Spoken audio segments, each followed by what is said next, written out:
بسم الله الرحمن الرحيم وقالوا أإذا كنا عظاما ورفاتا أإنا لمبعوثون خلقا جديدا قل كونوا حجارة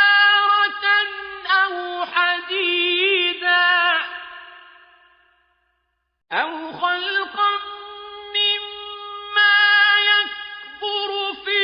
صدوركم فسيقولون من يعيدنا قل الذي فطركم أول مرة فسينغضون إليك رؤوسهم ويقولون